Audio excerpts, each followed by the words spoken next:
দিন দেখাবো, দিন কয়েক ডজন দেখানো যাবে। যেমন দেখাই, আব্দুল কাদের জিলানী রহমতুল্লাহ আলাইহির আব্বা, উনি ছোট বয়সে চলে মারা গেছেন। ৬-৭ বছর বয়স হবে আব্দুল কাদের জিলানী রহমতুল্লাহ আলাইহি। মাই লালন পালন করতে করতে করতে করতে এইখানে নিয়ে আসছেন। এখন দুনিয়া বলে পীরানে পীর, বড় পীর আব্দুল কাদের জিলানী রহমতুল্লাহ আলাইহি। বাইজিদ বুস্তামি, ওনার আব্বা যখন মারা যান তো ওনার বয়স একবারে 4 থেকে 5। ওনার আম্মা মানুষের বাড়িতে কাজ করতেন। ভাবতেন আমি সারাদিন কাজে থাকি, ছেলেটা মহল্লার লোকদের ছেলেদের সাথে ঘুরতে ঘুরতে একদিন লাইন হয়তো ছাড়া হয়ে যাবে। আমার কলিজার টুকরা বাইজিদ মনে হয় আর কোনোদিন মানুষ হবে না। তো সে তালাশ করতে শুরু করলো কার কাছে দেওয়া যায়। তো খুঁজতে খুঁজতে খুঁজতে জিজ্ঞাসা করতে করতে একজনের সন্ধান পাইছেন যে হ্যাঁ, এক লোক আছে, যদি তুমি রাজি করতে পারো তাইলে হয়তো তোমার ছেলেকে মানুষের মতো মানুষ বানায় দিতে পারে। তো চলে গেছেন, পর্দার আড়াল থেকে বলছেন যে আর বাবা নাই, আমি মা সারাদিন পরের বাসায় কাজ করি।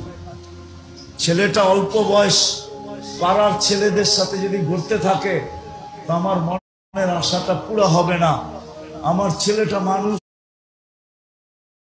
হবে না। আপনি যদি এতিম মনে করে একটু রাখতেন। তো ওস্তাদ রাজি হয়েছে। তো মা বলতেছে শুনেন, আমি ছেলেটা দিয়া গেলাম, কিন্তু আমার ছেলেটাকে ওই সময় ফেরত পাঠাবেন যেই সময় আপনার মতো হয়ে যায়, এর আগে একদিনের জন্য আমার বাড়িতে পাঠাবেন না। ওস্তাদ শর্ত মেনে নিছেন, কিন্তু বাচ্চা তো বাচ্চাই হয়, ঠিক না? সপ্তাহ গড়ায় যখন মাস গড়ায় গেছে তো কাঁদতে শুরু করছে মাকে দেখার জন্য। যে সবার মা আসে, আমার মা তো আসে না, সবার বাবা আসে, আমার তো বাবাই নেই। একদিন ওস্তাদকে বলছে, ওস্তাদ এক নজর মাকে দেখতে চাই, অনুমতি যদি হইতো। তো ওস্তাদ বলে, বেটা তোর মার সাথে অঙ্গীকার হলো আমার মতো বানাবো, তারপরে তোকে পাঠাবো। এখন তোকে পাঠাই কি করে? কিন্তু বাচ্চা তো বাচ্চাই হয়, ঠিক না? তো ওস্তাদ শর্ত লাগায় দিছেন, বেটা এই সবকগুলা পড়াগুলা যদি আজকে তুই আমাকে মুখস্থ করে শোনায় দিতে পারিস তাহলে আমি তোকে ছুটি দিব। তো বাইজিদ কোরআন হবে, হাদিস হবে, কোরআনই হবে। ছোট বাচ্চা তো কোরআন নিয়ে বসছেন আর উপর দিকে তাকায় বলছেন, মালিক দিলে গাঁথবে তো তুমি, আজ গাঁথো আর কাল গাঁথো, তুমি তো গাঁথবে, আর তো কেউ ওগুলা গাইথা দিবে না। আমি চেষ্টা করলেও তো গাঁথা হবে না, তুমি যদি গাইথা না দাও আমি তো মাকেই দেখতে যাব, পড়াগুলো আমার দিলে গাইথা দাও না। বাস দোয়া করে পৃষ্ঠা উল্টাইতে দেরি, পড়া মুখস্থ হইতে দেরি হয়। উস্তাদকে যা বলছে, উস্তাদ পড়া কমপ্লিট। উস্তাদেরও চোখ খুলে গেছে যে এটা তো সাধারণ বাচ্চা না মনে হয়, এতগুলো পড়া এই কম সময় মুখস্থ করলো কি করে? তো অনুমতি তো দিয়া দিছেন। বাইজিৎ জিয়া বাড়িতে দরজা খটখটাইছেন, মা জিজ্ঞাসা করছে কে? বাইজিৎ। হইতে পারে না, আমার ছেলে তো এত তাড়াতাড়ি আসার কথা না। আমি তো বলছি ওস্তাদের সমমানের যখন হবে তখন বাড়িতে পাঠাবে, আমি দরজা খুলবো না। বাইজিৎ অনেকক্ষণ দাঁড়ায় থেকে চলে আসছে। আবার বলছে, ওস্তাদ জিজ্ঞাসা করছে কি হলো বাইজিৎ? বলছে, মা আপনার সাথে কি অঙ্গীকার ছিল জানি না আমি। মা কি বলছে? দরজা মা খোলে নাই, বলছে আমি নাকি ওনার বাইজিৎ না, বিদায় ওস্তাদ আর আমি কানলেও ছুটি দিবেন না, যেই দিন আমার যাওয়ার সময় হবে ওই দিনই আমাকে বাড়িতে পাঠায়েন। তো পড়তে শুরু করছেন তখন বয়স 18 বছর। কত? পড়া কমপ্লিট। রাত্রে তাহাজ্জুদ পড়তেছিলেন আর সিজদায় পড়ে কাঁদতেছিলেন। উস্তাদ ঘুমাইতেছিল, আল্লাহ রসুল স্বপ্নে আসছেন উস্তাদের কাছে। আর আয়েশা বলছে উস্তাদকে যে বাইজিৎ কমপ্লিট হয়ে গেছে, তুমি তোমার পাগড়ি বাইজিৎকে পড়ায় দাও আর মার কাছে পাঠায় দাও। আর বলো বাইজিদ কালকের থেকে যেন কাজ শুরু করে। বেলায়াতের দরজা বাইজিদ পৌঁছে গেছে। বাইজিদ আজকে কমপ্লিট 18 বছর বয়স। তো শুধু মার পরিশ্রম, কার? বাবা কিন্তু হইলো, দুটা প্রমাণ হইলো। আরো শোনাবো বুঝছেটা, আরো 10টা কেন 20টা শোনানো যায়। মার পরিশ্রমে মানুষের মতো মানুষ, যদিও কেউ ছিল না, পিছনে কেউ ছিল না। যেই মা বলতেছিল যে তুমি না থাকলে আমি একদিন বাঁচবো না, সংসার আমার কিভাবে চলবে, চলবে না। কিন্তু যখন চলে গেছে তখন মাই নৌকা বাইতে শুরু করছেন। করতে করতে করতে করতে দুনিয়ার লাইনও আছে, মা নৌকা ওইখানে বিড়ায় দিয়েছেন যেই ঘাটে মনে হয় কুঠির ভিতরে একজনের নৌকা যায় লঙ্ঘন করে, ঠিক না?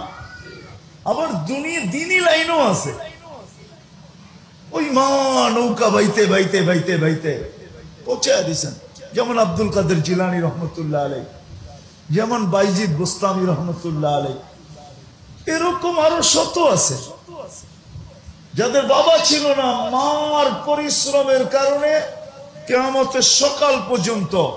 আজকে বাইজিদ বুস্তামি বলতে দেরি, রহমতুল্লাহ আলাই বলতে কেউ ভুল করে না। যে অশুদ্ধ বলে সেও বলে, শুদ্ধ না বলতে পারলেও কি কি বলে না? হ্যাঁ, কেননা জানে ওনার নাম নিলাম, যদি রহমতুল্লাহ আলাই না বলি তাহলে মানুষ আমাকে অশিক্ষিত মনে করবে, যদিও সে উচ্চারণ ভুল করছে। কি দেখেন না, আমাদের জানাজার ভিতরে কিছু লোক আসে, বক্তৃতা দেয়, দেখবেন মাইক নিয়েই অমুক মারা গেছে বইলা বলবে ইন্না লিল্লাহ, ঠিক না?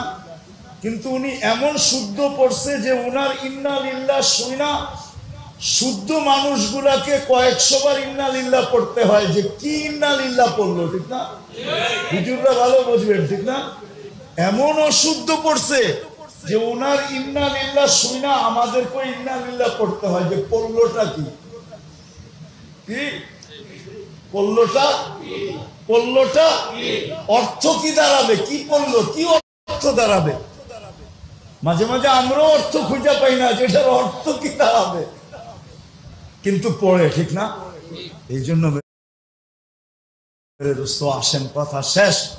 মানুষ হিসাবে মানুষ জন্ম নিলেই মানুষ হয় না। আল্লাহর করণীয় যতটুকু ওটা তো আল্লাহ করতে থাকেন, করে দেন, পূর্ণতার অস্তিত্ব দিয়া দেন। তারপরে আস্তে আস্তে এক পর্বে আইনা দাঁড় করাইতে হয়, আল্লাহ কুদরত দ্বারা দাঁড় করাইয়া দেন। এইখানে আল্লাহ কৃপণতা করেন না। একটা উদাহরণ যদি দেই তাইলে বুঝে আসবে। মনে করেন শীতের দিন দরজা জানলা সব বন্ধ, ঠিক না? হ্যাঁ, এখন যদি আল্লাহ বলে ভিতরে অক্সিজেন দিব না, অক্সিজেন থাকে ভিতরে না থাকে না? হ্যাঁ, কিন্তু আল্লাহ যদি বলে দরজাও বন্ধ, জানলাও বন্ধ, খিড়কিও বন্ধ, ভেন্টিলেটরও বন্ধ, অক্সিজেন কোন দিক দিয়ে যাবে, ঠিক না? আল্লাহ দেয় না দেয় না? হ্যাঁ, কেন দেয়? এটা আল্লাহর দায়িত্ব, নাহলে বাঁচবে না, মরে যাবে, ঠিক না?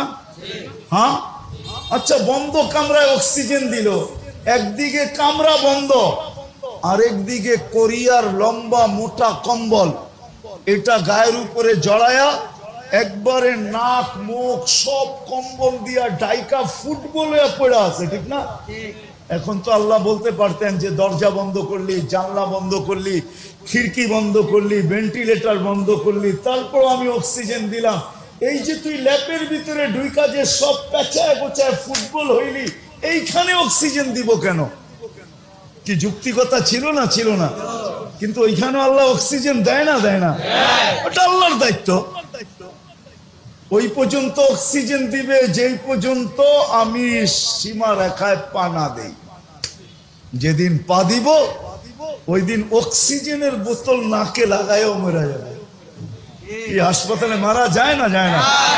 অক্সিজেন চলতেছে, এখন অক্সিজেনের বোতলই বলে দিতেছে he is gone, he is dead, he is pass away, চলে গেছে, নাই।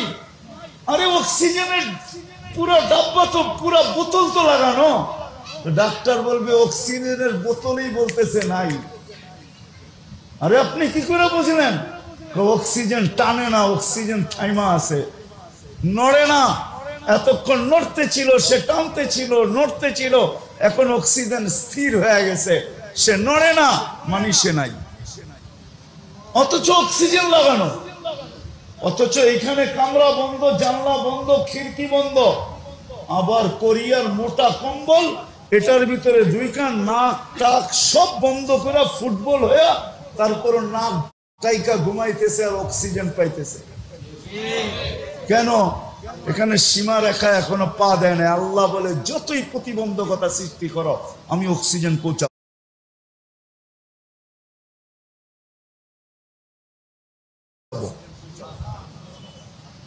কেন? তোমার সময় আসে নাই, আর সময় যখন আসবে তো অক্সিজেনের বোতল সহ কি চলে যাবে, আমরাও চলে যাব।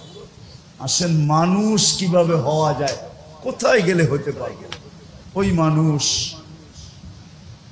একটা দুইটা শুনে দেখি বুঝে আসে কিনা। ওই মানুষ, যেই মানুষকে আল্লাহ সালামের মালা পড়াবে, যেই মানুষ সালাম কওলাম মির রব্বির রহিম, রব্বির রহিম যাকে সালামের মালা, রহিম রব্বির রহিম যাকে সালামের মালা পড়াবে, ওই মানুষ ফেরেশতা যাদেরকে গার্ড অব অনার দিবে।